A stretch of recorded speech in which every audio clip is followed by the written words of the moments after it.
Hello, Mom. Good morning. How are you doing today? I'm doing good, thanks. And how are you? Very good, Mom. By the grace of Lovely. God. We're very happy to have you again today for the second part of our podcast, talking about the highway to the bright accomplishment of our destiny.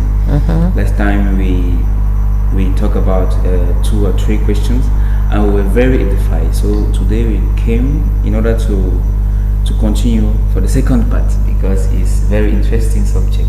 Okay. So the question we are going to talk, the first question for today is about the price we have to pay for the bright accomplishment of our destiny. Because we know in life we have to pay a price for everything. We have to pay a price for everything we want to acquire. So for our destiny, what price should we pay? And even if we have to pay a price, for what are we paying the price? It's very difficult to understand those things. So Okay. So as I gather from you is, from what you've asked me is, what is the price Yeah. to getting to our destiny and must we pay? I would say that indeed you must pay. You must do something literally to get to your destiny or to achieve. And how do we do that? You have to put in the work. You know what you want to do, you know where you ultimately want to get to, and what you need to achieve. So what does it take for you to get there? What does it take for you to achieve? Then you have to put in the work. For example, if you need to have a degree in business administration, at one stage you'd like to pursue some businesses in your life, right? And you need some sort of backup or theoretical knowledge and skills to developing, your businesses. What do you need to do? You have to get the adequate skills. You have to get the theoretical knowledge. This is why to date we have, all our younger generations going through education, from primary level until they get to the higher education at university level. Indeed, that is the price that they're paying for. To get a degree, you have to get into school, into university, and study for 4 years, right? So it's the same thing with our destiny, with getting to the end, to achieving, our goals in life. We have to put in the work. So the price is work, and developing the necessary skills that we need to achieving the goal.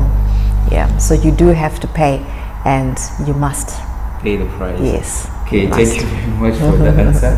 And Mom, I was thinking about something. Like we are afraid of some things because my question is: should we be afraid of our destiny not being really bright or not being so great that that it is in our thought, or should we be afraid not doing the right thing with the right people at the right place at the right moment for that our destiny to be accomplished brightly? If you should achieve anything in life, then fear is not your portion. You should not be afraid of anything.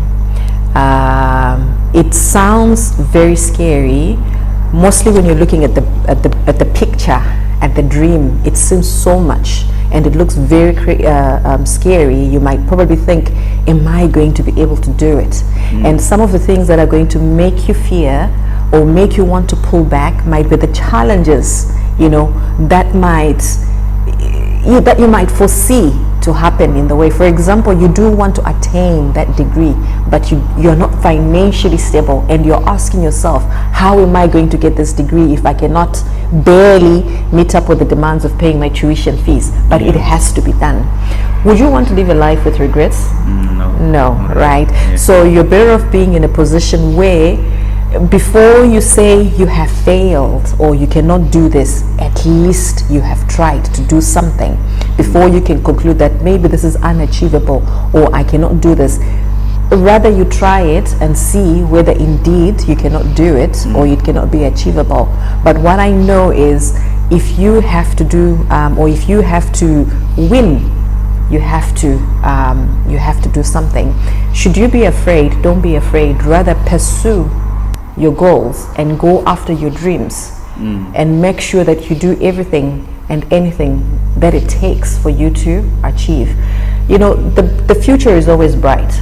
Really, the future is always bright so long you put in work in it, so long you work hard towards it. The future is always bright.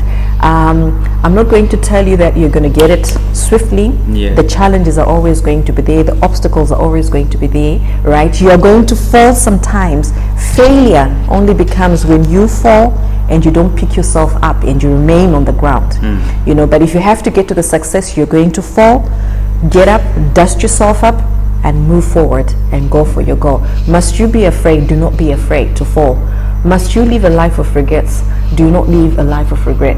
Rather, you try and know that at least you have tried. If you should start again, do start again and keep pushing and keep going until you attain. So fear to get to the end is never a part of, you know, the deal. It cannot be something to hinder you from achieving your goal. So do not be afraid to even fail, because failure is only when you fail and you don't do and you stay down there, you know, and you just think, you start feeling pity for yourself that I can't. No, you will fail. When you fail, you try again. Success actually comes through, you know, multiple trial and errors, you know, and this is how success comes. It's never going to come swiftly. There has to be something that draws you back a bit, but then you pick yourself up and then you go after it. So you should not be afraid of anything. Okay, thank you very much for this answer. I think me and my fellow brothers and sisters, we will never be afraid of our destiny. So Mom, coming at the end of this one, what advice can you give to this generation with all these trends outside, with the facilities and the entertainment that are too much outside, distraction? What advice can you give to our generation and the upcoming one? Okay, just as you say that, you brought in a very interesting word to this podcast, to this chat we're having, distraction. So the only way to getting to the end, to realizing your dream, is when you stay focused, right?